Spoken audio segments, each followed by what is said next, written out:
Hey everybody, glad you could be with us today. Especially want to say hi to all our Riverside kids.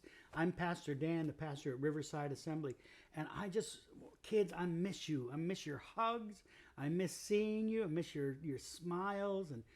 And it's really hard for me not to be able to see you.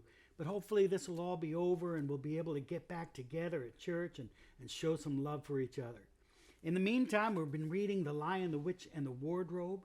We just finished with chapter 12, and in chapter 12, three of the children, Peter, Susan, and Lucy, all found Aslan, and they were able to meet him, and Peter won his first battle against a wolf. And now we move to chapter 13, Deep Magic from the Dawn of Time. Now we must get back to Edmund. When he had been made to walk far further than he had ever known that anybody could walk, and the witch at last halted in a dark valley all overshadowed with fir trees and yew trees, Edmund simply sank down and lay on his face, doing nothing at all and not even caring what was going to happen next, provided they would let him lie still. He was too tired even to notice how hungry and thirsty he was. The witch and the dwarf were talking close beside him in low tones. "No," said the dwarf. "'Tis of no use now, O Queen. They must have reached the stone table by now." "Perhaps the wolf will smell us out and bring us news," said the witch. "It cannot be good news if he does," said the dwarf. 4 thrones in Cair Paravel," said the witch. "How if only 3 were filled? That would not fulfill the prophecy." "What difference would it make now that he is here?" said the dwarf. He did not dare even now to mention the name of Aslan to his mistress. "He may not stay long, and then we would fall upon the 3 at the Cair." "Yet it might be better," said the dwarf, "to keep this one," here he kicked Edmund, "for bargaining with." "Yes, and have him rescued?" said the witch scornfully. "Then," said the dwarf, "we'd better do what we have to do at once." "I would like to have done it on the stone table itself," said the witch. "That is its proper place. That is where it's always been done before." "It will be a long time before the stone table can again be put to its proper use," said the dwarf. "True," said the witch, and then, "Well, I will begin." At that moment, with a rush and a snarl, a wolf rushed up to them. "I have seen them. They are at the stone table with him. They have killed my captain, Mogrim. I was hidden in the thickets and saw it all. One of the sons of Adam killed him. Fly, fly." "No," said the witch. "There need be no flying. Go quickly. Summon all our people to meet me here as speedily as they can. Call out the giants and the werewolves and the spirits of those trees who are on our side. Call the ghouls and the bogles, the ogres and the minotaurs. Call the cruels, the hags, the spectres, and the people of the toadstools. We will fight. What? Have I not still my wand? Will not the ranks turn into stone even as they come on? Be off quickly.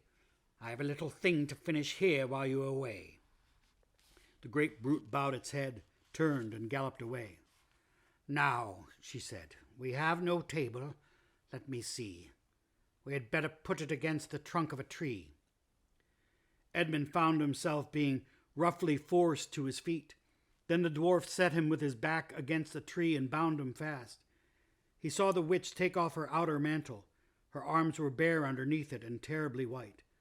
Because they were so very white, he could see them, but he could not see much else. It was so dark in this valley under the dark trees. "Prepare the victim," said the witch, and the dwarf undid Edmund's collar and folded back his shirt at the neck. And then he took Edmund's hair and pulled his head back so that he had to raise his chin. After that, Edmund heard a strange noise. Whiz, whiz, whiz. For a moment he couldn't think what it was, and then he realized. It was the sound of a knife being sharpened. At that very moment he heard loud shouts from every direction, a drumming of hoofs and a beating of wings, a scream from the witch, confusion all around him, and then he found that he was being untied. Strong arms were round him, and he heard big, kind voices saying things like, "Let him lie down. Give him some wine. Drink this. Steady now. You'll be all right in a minute." Then he heard the voices of people who were talking not to him but to one another, and they were saying things like, "Who's got the witch? I thought you had her. I didn't see her after I knocked the knife out of her hand. I was after the dwarf. Do you mean to say she's escaped? A chap can't mind everything at once. What's that? Oh, sorry, it's only an old stump. But just at this point, Edmund went off in a dead faint. Presently the centaurs and unicorns and deer and birds, for they, of course, were the rescue party which Aslan had sent in the last chapter, they all set off to go back to the stone table, carrying Edmund with them. But if they had seen what happened in the valley after they had gone, I think they might have been surprised. It was perfectly still, and presently the moon grew bright. If you had been there, you would have seen the moonlight shining on an old tree stump and on a fair-sized boulder. But if you had gone on looking, you would have gradually begun to think that there was something odd about both the stump and the boulder. The next you would have thought that the stump did look really remarkably like a little fat man crouching on the ground. And if you had watched long enough, you would have seen the stump walk across the boulder, and the boulder sit up and begin talking to the stump. For in reality, the stump and the boulder were simply the witch and the dwarf. For it was part of her magic that she could make things look like what they aren't. And she had the presence of mind to do so at the very moment when the knife was knocked out of her hand. She had kept hold of her wand, so it would be kept safe, too. When the other children woke up the next morning, they had been sleeping on piles of cushions in the pavilion. The first thing they heard from Mrs. Beaver was that their brother had been rescued and brought into camp late last night, and was at that moment with Aslan. As soon as they had had breakfast, they all went out, and there they saw Aslan and Edmund walking together in the dewy grass apart from the rest of the court. What Aslan was saying, there is no need to tell you, and no one ever heard, what Aslan was saying, but it was a conversation which Edmund never forgot. As the others drew near, Aslan turned to meet them, bringing Edmund with him. "Here is your brother," he said, "and there is no need to talk to him about what is past." Edmund shook hands with each of the others and said to each of them in turn, "I'm sorry," and everyone said, "That's all right." And then everyone wanted very hard to say something which would make it quite clear that they were all friends with him again, something ordinary and natural. And of course, no one could think of anything in the world to say.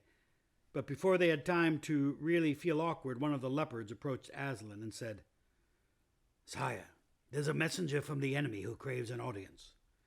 "Let him approach," said Aslan. The leopard went away and soon returned, leading the witch's dwarf. "What is your message, son of Earth?" said Aslan. "The Queen of Narnia and the Empress of the Lone Islands desires a safe conduct to come and speak with you," said the dwarf, "on a matter which is as much to your advantage as to hers." "Queen of Narnia, indeed," said Mr. Beaver. "Of all the cheek—" "Peace, Beaver," said the Aslan. "All names will soon be restored to their proper owners. In the meantime, we will not dispute about them. Tell your mistress, son of Earth, that I grant her safe conduct on condition that she leaves her wand behind her at that great oak." This was agreed to, and 2 leopards went back with the dwarf to see that the conditions were properly carried out. "But supposing she turns the 2 leopards into stone?" whispered Lucy to Peter. I think the same idea had occurred to the leopards themselves. At any rate, as they walked off, their fur was all standing up on their backs and their tails were bristling, like a cat's does when it sees a strange dog. "It'll be all right," whispered Peter in reply. "He wouldn't send them if it weren't." A few minutes later, the witch herself walked out onto the top of the hill and came straight across and stood before Aslan. The 3 children who had not seen her before felt shudders running down their backs at the sight of her face, and there were low growls among all the animals present. Though it was bright sunshine, everyone suddenly felt cold. The only 2 people present who seemed to be quite at their ease were Aslan and the witch herself. This was the oddest thing to see, those 2 faces, the golden face and the dead white face, so close together. Not that the witch looked at Aslan exactly in his eyes. Mrs. Beaver particularly noticed this. "You have a traitor there, Aslan," said the witch. Of course, everyone present knew that she meant Edmund, but Edmund had got past thinking about himself after all he'd been through, and after the talk he had had that morning. He went on looking at Aslan. It didn't seem to matter what the witch said. "Well," said Aslan, "his offense was not against you." "Have you forgotten the deep magic?" asked the witch. "Let us say I have forgotten it," answered Aslan gravely. "Tell us of this deep magic." "Tell you," said the witch, her voice growing suddenly shriller. "Tell you what is written on that very table of stone which stands beside us? Tell you what is written in letters deep as a spear is long on the firestones of the secret hill? Tell you what is engraved on the scepter of the emperor oversea?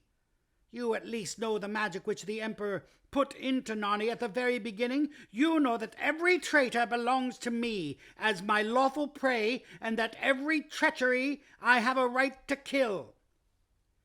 "Oh," said Mr. Beaver, "so that's how you came to imagine yourself a queen, because you were the emperor's hangman. I see." "Peace, Beaver," said Aslan with a very low growl.